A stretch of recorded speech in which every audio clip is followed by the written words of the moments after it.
Cultura Geral. Apoio. UniBH, o complexo veterinário mais moderno da cidade. Inscreva-se em unibh.br/medvet.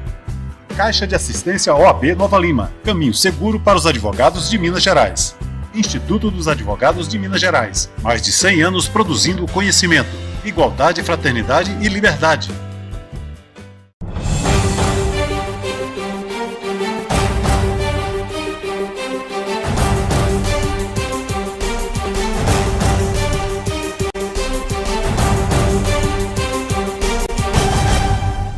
Olá, sejam todos muito bem-vindos ao Cultura Geral. É sempre um prazer fazer o Cultura Geral, hoje na TV Banqueta, aqui de Nova Lima, Minas Gerais, e também na Rádio Cultura de Curitiba, que a gente conseguiu fazer essa abertura muito bacana, o Cultura Geral que começa no rádio, vai para a televisão, da televisão também migra para as redes sociais, volta para o rádio agora. Então é muito bom fazer o programa Cultura Geral aqui, tanto em Curitiba quanto em Belo Horizonte, Minas Gerais, Nova Lima, no Brasil inteiro. E hoje a gente vai tratar um pouco de um conceito que existe hoje na sociedade mundial, que é o capitalismo de vigilância. E para isso a gente está recebendo o Dr. Ricardo Campos, que é diretor do Instituto de LGPD e docente da Universidade de Franklin. Professor, seja muito bem-vindo, é um prazer te receber, eu fico muito feliz e honrado em ter você aqui no Cultura Geral, para a gente poder debater esse assunto, né, e conversar sobre esse conceito, né, da professora Shoshana Zuboff, né, que cunhou esse termo, e acho que a gente precisa debater e se debruçar sobre esse assunto, que é tão pujante hoje, tão necessário, né? Muito obrigado, seja muito bem-vindo mais uma vez. Eu que agradeço, Ederson, pelo convite. É uma grande honra estar aqui com vocês nesse formato bem especial, né? Um formato de redes, realmente, que abrange os vários meios de comunicação hoje utilizados na sociedade. É uma grande honra. Agradecer também meu amigo Rafael Valim, que possibilitou essa pauta tão bacana aqui no Cultura Geral. Rafael Valim, editor-chefe da editora Contra a Corrente, que é parceira aqui do programa também. Professor Ricardo, nós podemos dizer que hoje o capitalismo de vigilância, ele é a arma fundamental do neoliberalismo? Ederson, essa é uma pergunta muito interessante. Eu até tenho o livro da Zuboff, que comigo é um livro que eu já li algumas vezes, sempre consulto, mas ele traz consigo também certas ambivalências, né? A primeira delas talvez seja que se a gente pegar o conceito de vigilância, né, dentro das ciências sociais, ele é um conceito muito relacionado a Foucault, né? E o modelo que Foucault desenvolve, né, através da metáfora e do caso do panópticon, né, dentro das prisões, era um modelo que, de certa forma, o Estado ainda estava presente.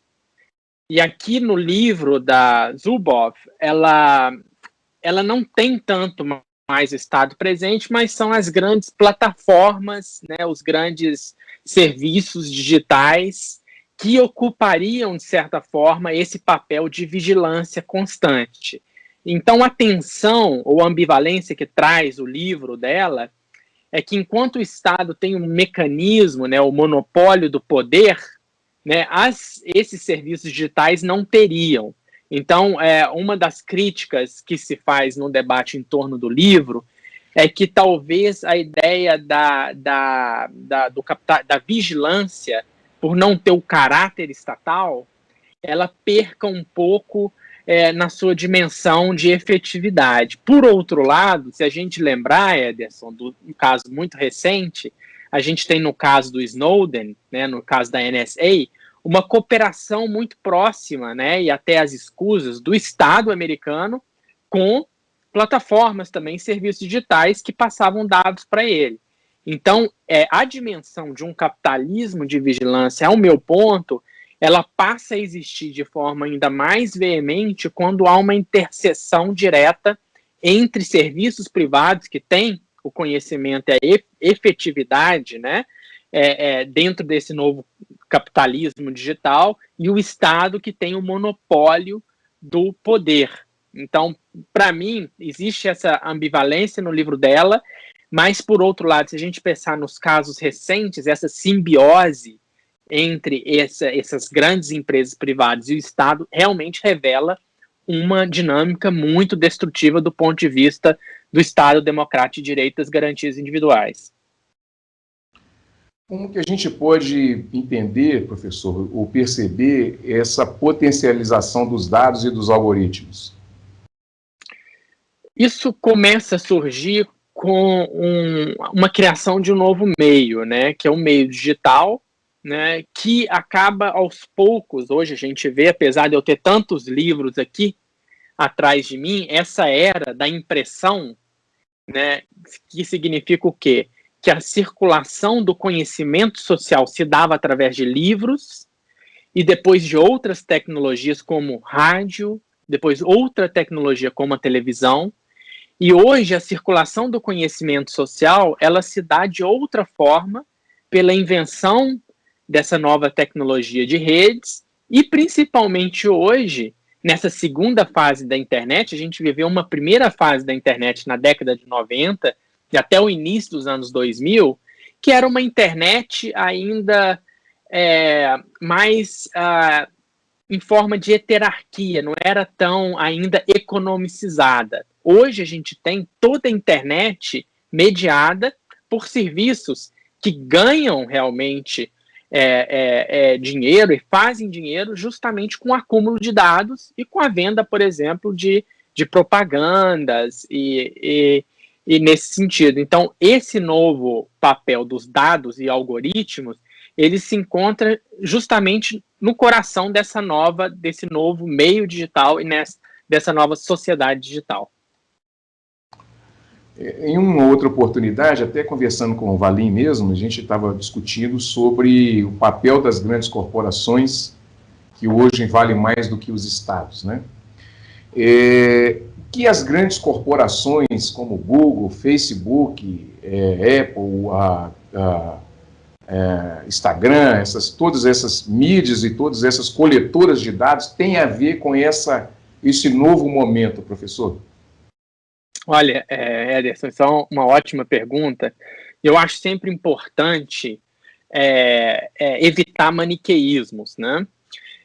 Há, sim, uma dimensão de supressão de direitos, mas se a gente parar para pensar o ganho que a sociedade teve com esses novos serviços digitais, pense na pandemia, por exemplo, seria praticamente impraticável a maioria das profissões e até mesmo o sistema educacional, como a gente conhece, sem a tecnologia, por exemplo, de nuvem, né? Se a gente pegar uma dessas empresas, como o Zoom, que é a mais usada hoje, ela permite, como o Skype também, a nossa possibilidade de comunicação decorre de um desenvolvimento de uma tecnologia, né? Então, existe também um lado positivo dessa geração de conhecimento por grandes corporações, né, que acontece no meio digital. Agora, há um efeito deletério nesse desenvolvimento, que aí cabe justamente a reflexão dos parlamentos, dos congressos e das democracias, que é quando ela atinge direitos individuais, por um lado, e questões institucionais ligadas à formação da opinião pública, que é a democracia. A gente teve recentemente, nos últimos anos, vários casos em que democracia americana, democracia brasileira, indiana, Brexit foi também um caso em que esse novo meio de comunicação possibilitou, de certa forma, uma desestruturação da comunicação pública, com sérios riscos para a democracia. Então, existe uma ambivalência inerente aos serviços prestados por essas grandes corporações. De um lado, um ganho extremamente positivo. Hoje, eu não preciso estar aí com você em Nova Lima, eu posso estar aqui em Frankfurt, e mesmo assim, a gente pode desenvolver um conhecimento e propagar um conhecimento conjunto, mas, por outro lado, existem outros efeitos negativos, como eu bem falei aqui anteriormente. Existe algum risco aí, professor? Eu acho que tudo que a gente trabalha, tudo que é novo também, traz em si um risco e também traz um desafio muito grande. A gente já consegue mensurar um pouco dos riscos que a gente está metido nele? Essa é uma questão que demanda tempo, né? Um tempo de aprendizagem, né? A característica da sociedade moderna é que não existe mais grandes teorias, grandes receitas que dizem para onde que deve ir a sociedade, né? Essa noção de comunidade, que a comunidade ela própria determina o seu futuro, ela hoje é complicada porque o futuro se tornou muito incerto, né? E a geração do conhecimento, ela faz com que esse futuro se torne mais incerto ainda e gere efeitos positivos. Mas eu localizaria os riscos dessa nova sociedade gerida por dados, acúmulo de dados e algoritmos, na questão, por exemplo, da discriminação, que passa a ser uma discriminação que antecede a relação entre pessoas, ela é no plano algorítmico, por exemplo, e também a questão do acúmulo de dados, né? Ninguém pode, nenhuma corporação pode saber muito sobre cada um. Porque, por exemplo, o acúmulo de dados por uma grande organização, se há um vazamento de dados, já imaginou quanto segredo é profissional, quantas relações profissionais, quantas relações pessoais podem ser destruídas com isso? Né? A exposição da pessoa, a dignidade da pessoa. Então, o perigo decorrente disso está nesse plano, de um lado, discriminatório, por vieses, por esse viés algoritmo, e outro problema decorrente realmente do acúmulo e processamento de dados e direcionamento de uma realidade que não corresponde muito à realidade offline. Ontem eu tive aqui a oportunidade de entrevistar o Vladimir Safatli, e nós conversamos junto com o Daniel Omar Pérez, e nós falamos algumas coisas relacionadas a essa nova forma, né, de condução da vida humana. E eu queria repetir uma pergunta que eu fiz para ele sobre a comunicação. A comunicação é a arma mais letal hoje do capitalismo? Como é que você vê isso, professor? Já que a forma de comunicação se transforma ao longo do tempo, né? E sempre foi, depois que descobriram essa forma de fazer a comunicação em massa, e entender que a comunicação em massa poderia chegar numa forma de domínio, porque as palavras têm um significado e um significante, traz para a gente essa reflexão, professor, assim, a comunicação talvez seja a arma mais potente hoje, em que as formas de poder poderiam trabalhar a seu favor? Muito boa essa pergunta, porque ela toca geralmente a questão do domínio social e até da democracia. Existe um livro muito famoso, foi lançado o ano passado, que chama Active Measures, que é de um autor que chama Thomas Reid, que ele pesquisa como a comunicação, e principalmente a desinformação, sempre foi usada como arma governamental de dominação, né? Se a gente pensar, por exemplo, na dimensão da comunicação, se você olhar na história do direito, sempre houve um monopólio, por exemplo, da impressão no sentido mesmo da imprensa, pelo Estado. E depois ele foi se afrouxando. E mesmo se afrouxando, a gente vê que, por exemplo, o regime, até mesmo da Constituição de 88, a partir do artigo 220 seguinte, ele coloca um regime de direito administrativo para quem quer entrar para o meio da comunicação. Você não pode ter um canal de televisão na hora que você quiser. Você não pode ter uma frequência de rádio. Existe um processo administrativo, licitatório, de concessão, né, que rege toda essa dimensão da comunicação. Então, quer dizer, a comunicação, ela sempre foi muito importante para todo o Estado, seja ele autoritário, seja ele democrático, né? E se a gente parar para pensar, por exemplo, na Alemanha nazista, a comunicação desempenhou um papel super importante com Goebbels, né, como ministro da comunicação. Né? Então, se a gente parar para olhar os estados ditatoriais, talvez a comunicação seja até mais importante que o judiciário para eles, porque é onde que ele realmente constrói a narrativa e a justificação e a legitimação do próprio governo. A comunicação, ela fica mais difícil de controlar quando ela é democrática. quando ela ocorre dentro de um Estado democrático. Aí sim tem certas ambivalências que são ainda aumentadas, amplificadas com essas novas possibilidades atuais do mundo digital. Professor, antes de a gente encerrar esse primeiro bloco, eu queria fazer uma outra pergunta. O mundo passa por esse processo de digitalização, né? Dentro desse contexto, desse mundo digitalizado, a nossa preocupação com aquilo que seria fundamental, que seria com os dados, elas estão cada vez mais fluidas, né? As pessoas não têm preocupado tanto com isso. Isso pode também representar um risco para cada indivíduo? Como é que o senhor percebe tudo isso? A questão do dado ela é muito importante, porque se a gente perceber bem na nossa vida cotidiana, mesmo antes da pandemia, praticamente houve uma completa migração da nossa vida offline para uma vida online. Hoje a gente tem um banco digital, a gente não vai muito mais ao banco, né? Hoje a gente está fazendo uma entrevista que não é pessoal, né? Hoje a educação está cada vez uma educação à distância, mesmo antes da pandemia. As relações pessoais também são relações que estão migrando pelo menos o início delas, para o meio digital, né? Então, o grande perigo aí para o indivíduo é um perigo, por um lado, de acúmulo e possibilidade de vazamento, né, desses dados, e o outro lado também, que é um lado de manipulação. A partir do momento que uma empresa sabe muito sobre você, ela pode manipular perfeitamente a sua vontade.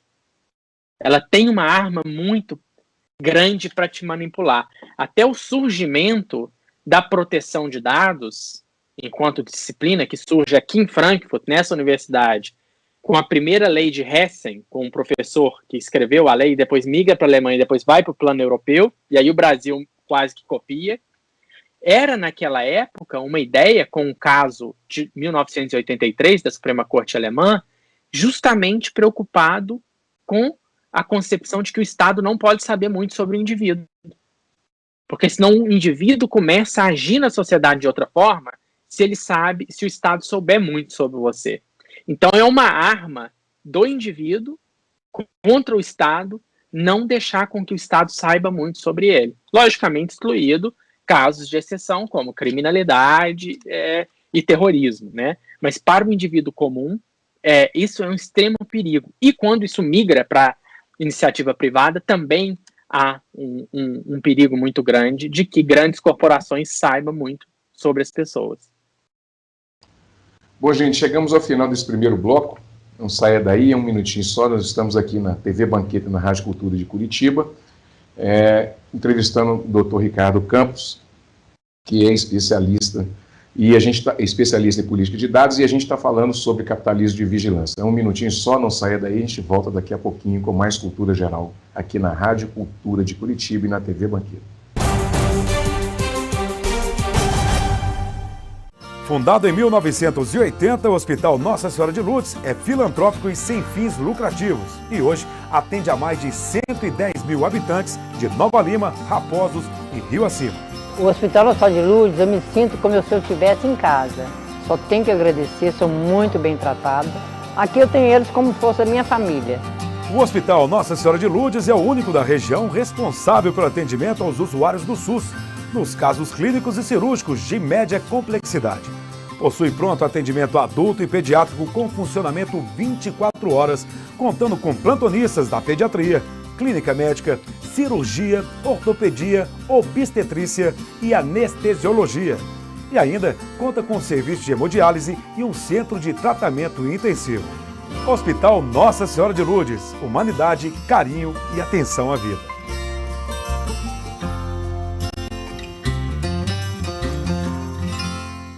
Apoio TV Banqueta.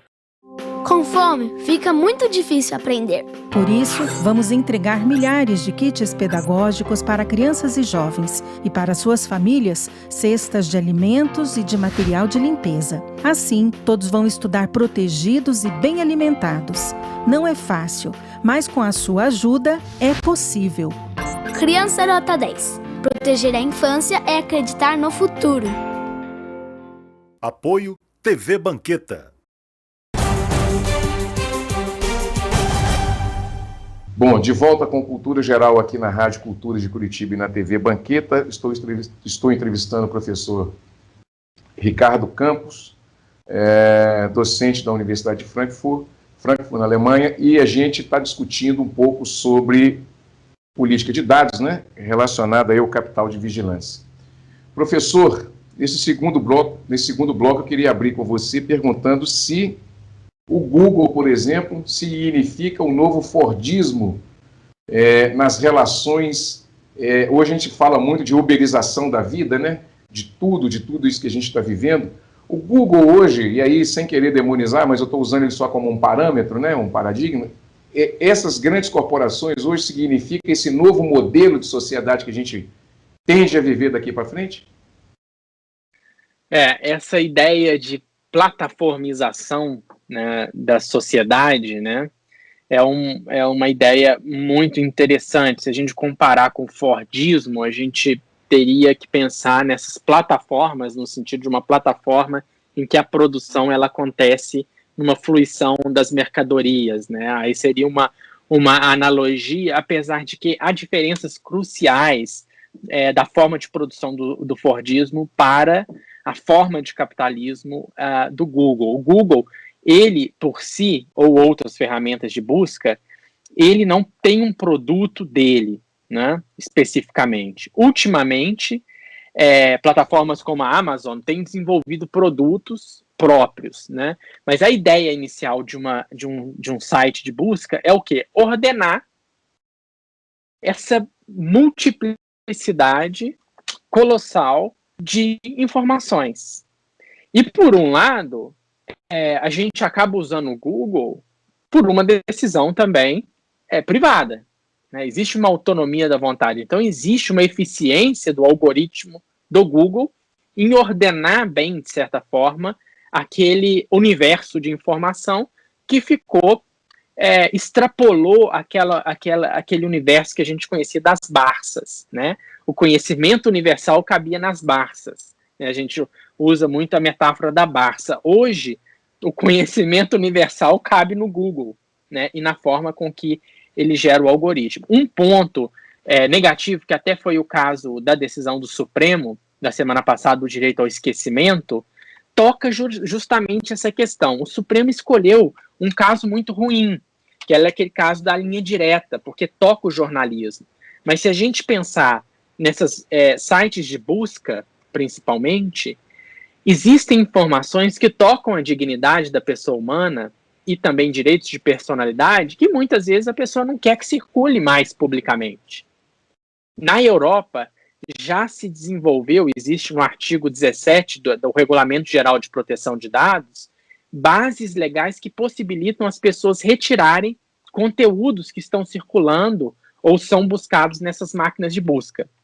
Então, um desenvolvimento deletério, talvez nesse sentido, seria esse avanço informacional dentro de esferas que atingem a personalidade e a dignidade da pessoa humana. Nós estamos diante do maior desafio que a gente poderia pensar da sociedade contemporânea com essa, vamos dizer assim, digitalização da vida, professor? A gente teve vários momentos aí de profunda transformação. A gente teve primeiro, a Revolução Industrial significou uma grande mudança, né? E não só no sentido negativo da forma de trabalho, mas também ela trouxe outras possibilidades,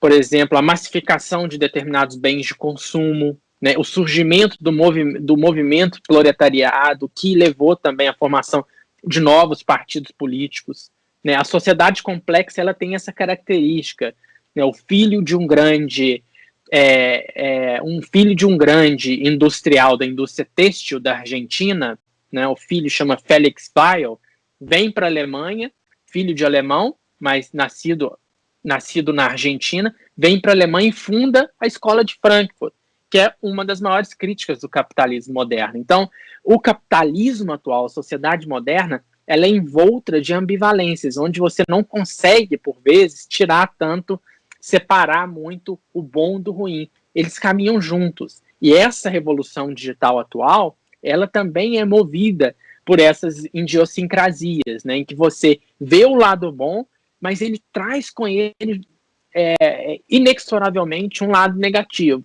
Então, a dificuldade da sociedade moderna é lidar com essas ambivalências, né, e tentar sempre diminuir as questões, os efeitos negativos dos novos desenvolvimentos.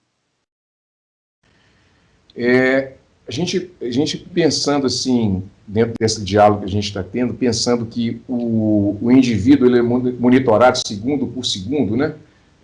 Uma outra entrevista que eu acompanhei, uma das últimas entrevistas do Paulo Henrique Amorim, com a Virgínia Fontes.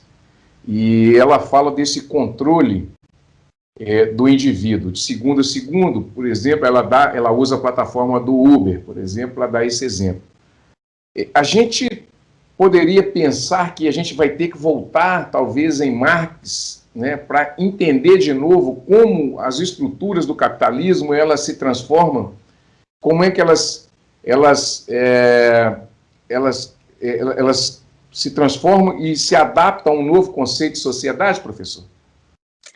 Essa é uma questão interessante, até pelo ideário que envolve essa nova economia de plataforma, né? Se a gente pensar num texto de Marx, na crítica à questão judaica, né, onde ele elabora uma crítica muito incisiva da noção de direito subjetivo, isso hoje meio que volta à tona, principalmente nessa ideologia das pessoas que trabalham nas plataformas, como se elas fossem como se eles próprios fossem empresários de si próprio, né?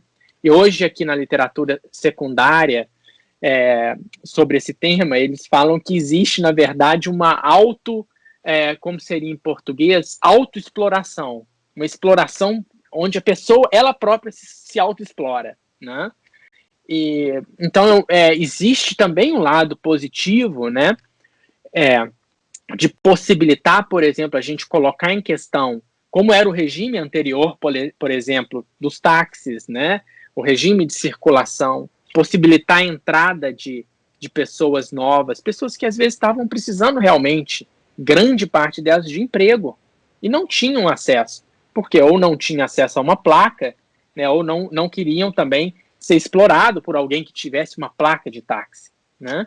Então, existe essa ambivalência inerente, mas existe também uma necessidade constante da gente olhar para essas pessoas que estão dentro desses novos serviços e pensar como acomodar, por exemplo, o direito do trabalho ali, né? Elas também precisam de proteção, né? Mas tem que ser uma acomodação de uma forma que também não destrua a forma que elas buscam a sua sobrevivência do dia a dia, né? Então esse é o desafio, né? Você compatibilizar essas externalidades negativas com as positivas e juridicamente tentar moldar um regime em que as pessoas não se sintam só exploradas, por exemplo, fique doente, tenha um seguro-saúde, né? Isso o Estado poderia também intervir, de certa forma, financiando ou cofinanciando um tipo de seguro para essas pessoas, né? Então, hoje, o grande desafio nosso, principalmente a gente do direito, é pensar em como modelar formas de proteção ao indivíduo dentro desse novo capitalismo digital. Professor, existe uma diferença muito grande entre o que é aplicado aí na Europa e o que está sendo aplicado também na América Latina? Sim, existe. Eu já dei aqui o exemplo do direito ao esquecimento. Na Europa tem um artigo específico na lei, no Regulamento Geral de Proteção de Dados, que é o artigo 17, que regulamenta as hipóteses que você pode pleitear perante o serviço de busca para que seja retirado um determinado conteúdo. Você não precisa de uma decisão judicial, em estrito senso. Enquanto que no Brasil não existe nada, não existe uma cobertura. E o Supremo agora, com essa decisão, tornou tudo ainda mais nebuloso, porque ele pegou um caso da televisão e levou para discutir com um conceito que se discute no mundo, casos da internet. Então, há um descompasso, muitas vezes, não que o Brasil tenha que seguir determinados desenvolvimentos, mas há um descompasso na forma mesmo da tematização de determinados assuntos que leva a gente a uma nebulização, uma nébula no debate sobre determinados temas. E isso aconteceu também no debate, no PL das fake news. Isso ficou claro que foi um PL que eu atuei também muito junto ao Congresso Nacional. Essa diferença ela pode ser cultural também, professor, assim, de entender a lógica do que é. Isso é uma das coisas que eu discuto muito aqui. As instituições que regulamentam, entender a lógica do que é o mundo digital, né? Às vezes aqui na televisão, professor, eu fico repetindo, por exemplo, com determinadas entrevistas sobre a liquidez de Bauman, sobre esse mundo mais volátil, essa coisa de não ter muitas referências, né, fixas, né, como tinha em outrora, em outras épocas. E às vezes o produtor fala assim, toda vez você fala de Bauman e tal. Eu falei, sempre tem que pensar nisso. Essa diferença que às vezes a gente percebe culturalmente, das instituições não entenderem esse momento que a gente está vivendo, realmente de liquidez das relações, faz uma diferença muito grande na hora das tomadas de decisão? A questão cultural ela é realmente determinante, porque as instituições elas não existem apartadas da mentalidade das pessoas que estão dentro dela, né? Então, você tem, por exemplo, uma corrupção, que é uma corrupção no mundo todo, e você tem uma corrupção que ela é típica brasileira, que não existe em outras partes do mundo, né? A gente tem um sistema jurídico, né, no mundo, por exemplo, na Alemanha, que não condiz com o sistema jurídico brasileiro, né, que é uma questão cultural. Apesar que, se você olhar no plano normativo das normas e dos códigos, muitas vezes são até iguais as normas, né? Agora, na questão da internet, eu acho que tem uma questão mais forte ainda, que há, principalmente partindo da sociedade civil, há uma falta de impulso para que institutos, ONGs, tematizem questões ligadas às grandes empresas digitais. Há uma euforia muito grande em atacar o Estado, que tem que ser atacado, logicamente, o Estado não pode acumular dado, mas existe uma energia desproporcional que é utilizada contra o Estado, e quando lida com os grandes serviços digitais, essa sociedade civil brasileira, e eu participei desse debate, eu participo até hoje, ela quase que se cala. E isso não acontece na Alemanha. As ONGs, os institutos que lidam com digitalização, eles são desacoplados tanto dos estados quanto também das grandes corporações. Então, essa dimensão cultural do debate, principalmente ligada à sociedade civil, que influencia o Estado, os tomadores de decisões no Brasil, isso é um fato cultural e estrutural no Brasil, que é diametralmente oposta, divergente, do que se tem na Europa hoje. Bom, gente, deixa eu fazer mais um intervalo. Estou entrevistando aqui o professor Dr. Ricardo Campos, docente da Universidade de Frankfurt e especialista em LGPD. Não saia daí, um minutinho só, a gente estará de volta aqui na TV Banqueta e na Rádio Cultura de Curitiba, em um minutinho só.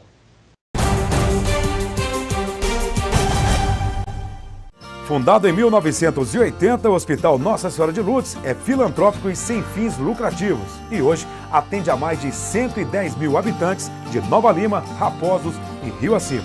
O Hospital Nossa Senhora de Lourdes, eu me sinto como se eu estivesse em casa. Só tenho que agradecer, sou muito bem tratada. Aqui eu tenho eles como fosse a minha família. O Hospital Nossa Senhora de Lourdes é o único da região responsável pelo atendimento aos usuários do SUS, nos casos clínicos e cirúrgicos de média complexidade. Possui pronto atendimento adulto e pediátrico com funcionamento 24 horas, contando com plantonistas da pediatria, clínica médica, cirurgia, ortopedia, obstetrícia e anestesiologia. E ainda conta com serviço de hemodiálise e um centro de tratamento intensivo. Hospital Nossa Senhora de Lourdes, humanidade, carinho e atenção à vida.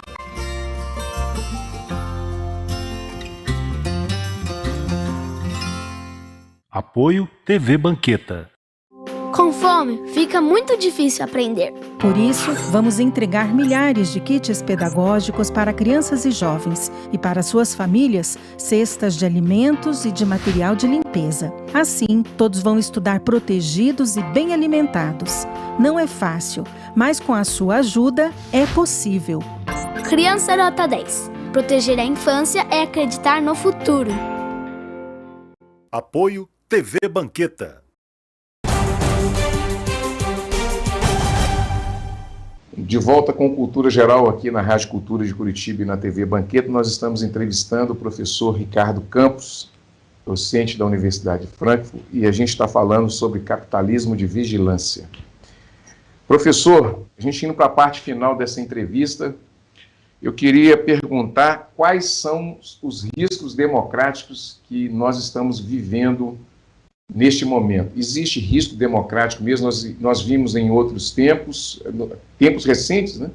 Inclusive uma matéria da professora Shoshana Zuboff, que fala que agora, nessa eleição do Biden, ela também se deparou com uma equipe do Trump que conseguiu até, através do monitoramento das redes, fazer com que eleitores negros, por exemplo, não fossem votar, né?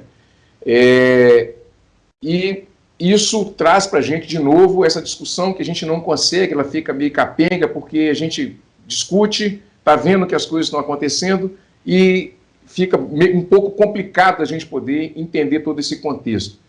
Existe riscos democráticos? Também estendendo um pouco mais a pergunta, o livro do Christopher Lasch, Rebelião das Elites e a Traição da Democracia, traz esse estudo, já desde 95, né, muito bem elaborado. Como que a gente pode pensar nesses dois temas, né, que é a rebelião das elites e a traição da democracia, e essa ideia de controle das massas através também desse estudo da Shoshana Zuboff, que fala exatamente agora, nessa última eleição do Biden, que ainda teve essas influências ainda, e aí fica claro que esses monitoramentos ainda são pujantes. Esse é um ponto realmente que a sociedade precisa de acumular mais conhecimento sobre. Por quê? Porque há um nível de opacidade que não existia quando a comunicação social circulava através de grandes organizações. Vamos pensar nesse caso, nessa pesquisa da Zuboff nos Estados Unidos. Pense há 30 anos atrás. Se a CNN colocasse veiculasse nos seus programas e na propaganda algo que estimulasse os negros a não irem votar. Rapidamente haveria um protesto muito grande, porque aquilo é visível, haveria decisão judicial e aquilo ia ser escandalizado. Essa mesma atitude que 30 anos atrás poderia ser projetada em uma organização que existe, hoje, por conta dos mecanismos de rede, né, de plataforma, acúmulo de dados, ele é mais opaco. Então, você não sabe se isso aconteceu. Você precisa de uma investigação jornalística ou uma investigação criminal para saber se houve um direcionamento. Então, o grande desafio hoje, Ederson, para a gente, do ponto de vista jurídico, é como, de certa forma, emitir normas gerais que inibem pessoas, campanhas eleitorais, esse certo nível de individualização ou compartilhamento de grupos, né? Você compartimentar grupos, né? Esse é um problema muito sério, porque na medida em que alguém tem um poder financeiro mais alto, ela vai poder compartimentar mais e atingir diretamente, de forma mais eficaz, por exemplo, pessoas que não votam nela e falar não vai votar. E até mesmo com fake news. Isso foi feito em 2016. Né? O escândalo da Cambridge Analytica era justamente isso, você determinar grupos e lançar mensagens falsas e desinformação para que aquelas pessoas mudassem de opinião. Então, essa opacidade nova que a gente vive é o grande desafio, o grande risco para as democracias modernas, sem dúvida. Como os Estados nacionais e as instituições organizadas deverão entender esse novo momento, professor? Eu até estava vendo agora, antes da gente começar essa entrevista, estava lendo algumas coisas, e uma professora amiga minha, a doutora Suzana Cremasco, aqui de Belo Horizonte, coordenadora do curso de Direito da UniBH, me mandou uma mensagem com uma foto que começa agora o Supremo Tribunal Federal a fazer a Câmara de Mediação de Conflitos, né? Então, tentando acelerar todos os processos. Já é um passo, mas ainda precisa entender esse mundo digital, ainda tanto os Estados nacionais quanto, pelo menos o Brasil, né? Vamos dizer assim, da nossa casa, e das nossas instituições também, entender todo esse momento, professor, para que a gente consiga andar de uma forma mais... que o direito está sempre correndo atrás para tentar regulamentar uma coisa que já aconteceu, né? Como é que o senhor vê tudo isso e como é que você percebe tudo isso? Olha, preponderante hoje é não jogar tudo para o judiciário. Esse é o ponto. A gente precisa, e esse tem sido o caminho europeu, estabelecer mecanismos e institutos de cooperação entre o Estado e as grandes empresas, que é onde circula a massa de comunicação atual. Isso, no caso, por exemplo, de redes sociais, seria o seguinte: eles próprios teriam que, na plataforma, estabelecer um mecanismo rápido, quase que um procedimento privado, em que a pessoa poderia colocar um tag e falar, olha, isso é ofensivo, né? E ali ele teria que julgar, ou primeiro com o algoritmo e depois com pessoas, e dar uma resposta. Por que esse tem sido desenvolvimento, por exemplo, na Alemanha e na Europa, agora com a nova diretiva que está sendo discutida? Porque é uma questão de acesso à justiça. Quem que vai sair da sua casa por conta de uma difamação para ir no judiciário? São poucos, são os políticos, são as pessoas que têm dinheiro. O cidadão comum não vai constituir um advogado, não vai em um juizado especial fazer isso. Então, o que acontece? Ele simplesmente sofre uma lesão ao seu direito e ele não leva aquilo para frente. Então, a Alemanha e a Europa estão colocando um encargo para as empresas e o Estado fica num segundo plano observando os parâmetros. A pessoa sempre pode entrar na justiça, né? Mas quem constrói o procedimento rápido na plataforma para ser ágil tem que ser o próprio serviço, né? Então, a Alemanha e a Europa estão desenvolvendo esse sistema de cooperação em níveis múltiplos para lidar com a dinamicidade da informação e das lesões também, enquanto que o Brasil ainda está, vamos supor, na pré-história desse debate. Professor, eu não poderia ir para a parte final dessa entrevista sem falar de biopoder, né? Uma das entrevistas, talvez uma das últimas entrevistas que eu vi nas pesquisas que eu faço, do Michel Foucault, ele fala em 1984 na USP que as crianças seriam colocadas cada vez mais novas na escola. E aí a ideia não era mais só trabalhar o controle dos corpos, né? Mas também das mentes. Como que a gente pensa isso nessa ideia de Foucault, ou na sociedade moderna, que eu acho que ele é muito presente no que a gente está vivendo hoje, antes falava dos estados, mas hoje a gente pensa nas corporações também envolvidas nos estados, porque grande parte dos políticos também no mundo inteiro também são donos de grandes corporações ou fazem parte delas e ali são representantes desses interesses. Como que a gente pensa o biopoder nessa ideia de domínio de corpos e de mentes, né, nesse momento digital desse capitalismo de vigilância que a gente tem vivido? Essa é uma pergunta muito interessante. Me veio aqui na cabeça uma passagem não muito citada do livro dele, Vigiar e Punir, né, do sistema prisional, em que ele fala que há uma dimensão não muito pesquisada ainda dos sistemas de catalogização, sistema de utilização daqueles cartões que catalogizava as pessoas, né, em sexo, em infrações, né, estabelecer regimes, então, de realmente de estabelecimento de grupos e diferenciação até de intromissões ou penas, né. Isso, se a gente pensar, isso era a dimensão da organização naquela época, né. Se a gente passar isso do Foucault para as organizações digitais hoje, isso ganha outra dimensão, né. Há cada vez mais uma ingerência, né, uma utilização e um controle maior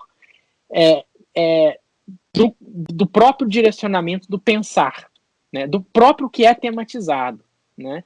E a diferença, como eu falei aqui no início, que eu acho do Foucault, talvez o Foucault tivesse ainda uma ligação ainda muito grande com instituições ligadas ao Estado, né, e a gente pode pensar em várias aqui do que ele escreveu, né, por exemplo, nessa questão do controle do nascimento, do bem-estar, da moradia, que é algo que também ele tocava. Sempre, de certa forma, havia uma política estatal, essa ideia eu não sei como é traduzida em português, da governamentalidade, né, é o governo da mentalidade, né, que são aquelas aulas dele Então, esse governo da mentalidade hoje, eu acho que ela ganha outra proporção, Ederson. Principalmente, aí a gente tem que ficar de olho, quando há uma junção entre essas organizações privadas ou colaborações e o Estado. Aí, realmente, seria catastrofal para o Estado democrático de direito. Esse é o grande desafio, professor, que a gente vai ter que lidar com entender todo esse contexto. A gente está dialogando aqui, tem quase 1 hora, e a gente tem 45 minutos que a gente está dialogando, e a gente não consegue, de fato, assim, pensar assim, olha, tem um norte bem definido ali na frente. Esse é o grande desafio da sociedade mundial hoje? Esse norte não existe mais, né, o futuro ele é incerto, e a construção também de soluções para problemas acabam virando os novos problemas, como diria o sociólogo alemão Niklas Luhmann, né? A solução dos problemas numa sociedade complexa, ela surge como novo problema. Então, nesse ponto da relação entre público e privado, também é um ponto extremamente problemático, porque uma completa emancipação do capital privado ou das empresas privadas também tem questões extremamente sérias, né, porque principalmente nessa questão da administração, como eles administram a liberdade de expressão de todo mundo, essa é a verdade, através de algoritmos, né, se eles desacoplam completamente de interesses públicos ou estándares de proteção de direitos fundamentais e proteção da democracia, há um risco muito grande para os Estados. Por outro lado, se há uma simbiose muito grande entre privado e público, também há um perigo muito grande para as liberdades individuais. Então é esse o dilema que a gente vai a partir de agora ter que lidar com ele. Professor, para a gente encerrar essa entrevista maravilhosa, eu queria perguntar se a sociedade que a gente vive hoje, com um sujeito completamente monitorado, faz com que George Orwell se sinta uma Cinderela ou então Alice no País das Maravilhas, no que ele propunha em 1948? Essa é uma ótima pergunta. Inclusive, o livro dele, 1984, se encontrou dentro do horizonte simbólico na Alemanha, em 1983, dia 13 de dezembro, quando a Suprema Corte Alemã decidiu criou o primeiro direito à proteção de dados, que é o direito à autodeterminação informacional. E naquele momento ia virar o ano de 1984. Então os protestos, a discussão pública era norteado pela ideia do Estado vigilante de Orwell, né? Só que hoje, se a gente parar para ver, talvez o grande perigo não esteja mais saindo do modelo de Orwell, do Estado, mas justamente da superdimensão de serviços privados, né, que são globais, que têm um poder maior dos Estados, e está justamente em como os Estados que se tornaram pequenos perto desse serviço. Ontem mesmo, o Facebook e o Google eliminaram todos os anúncios na Austrália, né?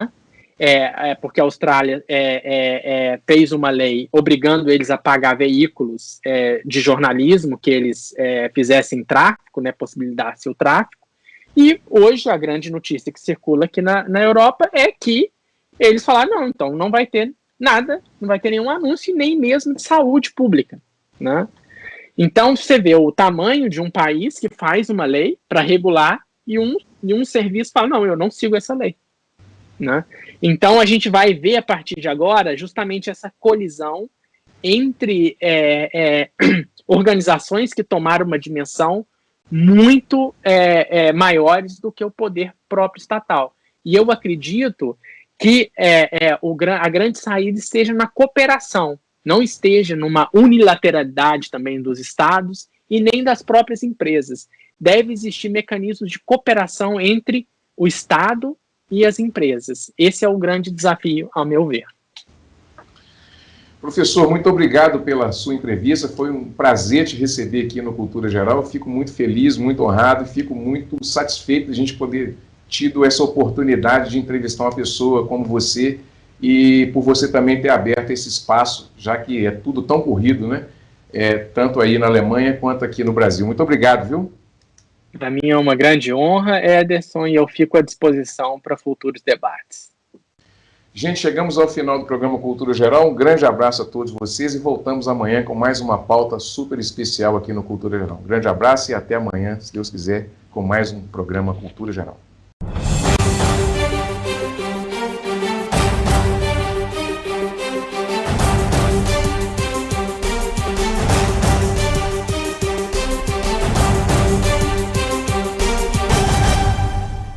Cultura Geral. Apoio.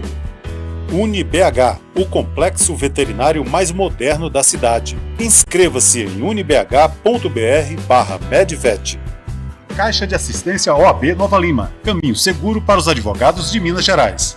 Instituto dos Advogados de Minas Gerais. Mais de 100 anos produzindo conhecimento, igualdade, fraternidade e liberdade.